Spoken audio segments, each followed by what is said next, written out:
Bismillahirrahmanirrahim. Assalamu alaikum. Today we have a lecture on stomach.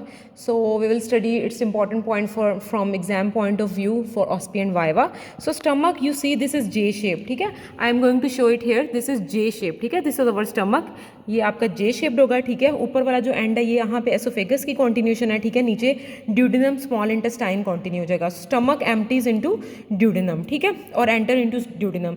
So it is an important organ of digestive track. ठीक है, and it contain enzymes that help in digestion of food. ठीक है, it contains cells that secrete HCl. ठीक है, and it lies just distal to esophagus. ठीक है, and open into duodenum. ठीक है, अब इसके orifices की बात कर लेते हैं. ठीक है, it has two orifices. ठीक है, एक कार्डिक orifice है. ठीक है, और एक कौन सी पायलोरिक orifice है. यहाँ पे जो आपका स्फिंक्टर बनेगा वो कार्डिक स्फिंक्टर है. यहाँ पे जो आपका स्फिंक्टर बनेगा वो पायलोरिक स्फिंक्टर है. It has two curvature. This is our lesser curvature.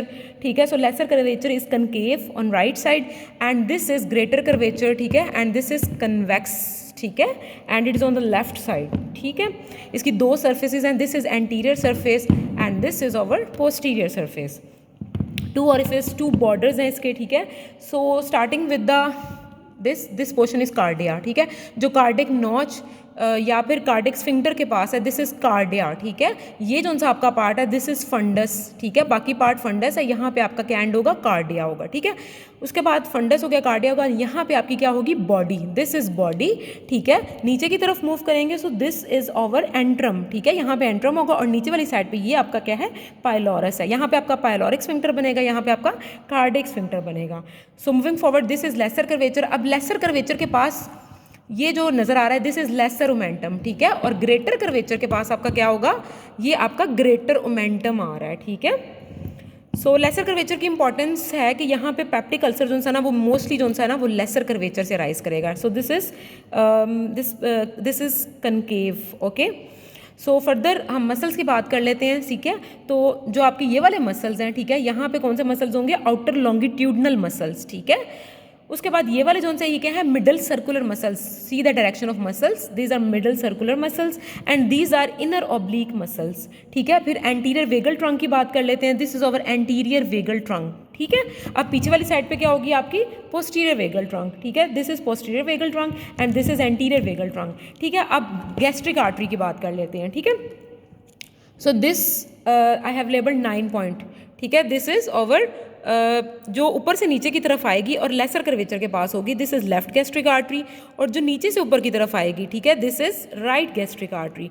ये लेसर कर्वेचर की है. ठीक है, अगर हम ग्रेटर कर्वेचर की तरफ देखेंगे या ग्रेटर सैक की तरफ देखेंगे तो ये जो ऊपर से नीचे की तरफ आ रही है दिस इज गैस्ट्रो एपिप्लॉइक, लेकिन ये राइट गैस्ट्रो एपिप्लॉइक है. ठीक है, this 11 sorry left gastro epiploic. जो ऊपर से नीचे आएगी वो लेफ्ट है और जो नीचे से ऊपर की तरफ जाएगी ग्रेटर कर्वेचर वाली साइड पे, this is over right gastroepiploic artery. So interior of stomach में कुछ फोल्डिंग है. ठीक है, interior of stomach is thrown into folds, these are called the rugae. ठीक है, यहाँ पे कुछ रूगीज नजर आएंगे. ठीक है, so we have discuss about oesophagus. ठीक है, कि ऊपर एसोफेगस है, नीचे आपका क्या आ जाता है, ड्यूडेनम आ जाता है. ठीक है, अब कुछ स्ट्रक्चर्स हैं जो आपके स्टमक बेड बनाते हैं, very important from exam point of view. So इसका निमोनिक बना लेते हैं हम लोग सैक डीपीटी. ठीक है, so this I am going to show it here. ठीक है, ये आपका स्टमक है. ठीक है, ये आपका लेसर कर्वेचर था. ठीक है, अब हमने सैक से याद करना है तो S M is for splenic artery. ठीक है, सो एस से स्प्लेनिक आर्टरी होगी. ठीक है, ये आपकी स्प्लेनिक आर्टरी आ जाती है. ठीक है, then next moving C for colon. ठीक है, यहाँ पे आपका क्या आ जाएगा, कोलोन आ जाएगा. ठीक है, स्प्लेनिक आर्टरी हो गई. ठीक है, ये स्प्लेन से आ रही है, दिस इज स्प्लेनिक आर्टरी. ठीक है, ये आपका क्या हो गया, कोलोन हो गया. ठीक है, उसके बाद के फॉर किडनी, और किडनी कौन सी वाली आएगी आपकी, left kidney. This is left kidney. ठीक है, यहाँ पे आपकी लेफ्ट किडनी, और लेफ्ट किडनी से ऊपर जो है आपका सुपरारिनल ग्लैंड पड़ा होता है. ठीक है, तो K for kidney and S for suprarenal gland. Then D आ जाता है, डीपीटी था, तो डी से क्या हो गया आपका डायफ्राम. ठीक है, मस्कुलो टेंडनस जो पार्टीशन कर रहा है, सेपरेट कर रहा है थोरेसिक कैविटी को एब्डोमिनल कैविटी से, D for diaphragm. Then pancreas आ जाती है, दिस इज ओवर पेनक्रियाज. ठीक है, एंड देन ट्रांसवर्स मीजोकोलोन. उसके अलावा आपकी स्प्लीन भी आ जाएगी, दिस इज स्प्लीन. ठीक है, so this structure form the stomach bed. So this is all about our stomach.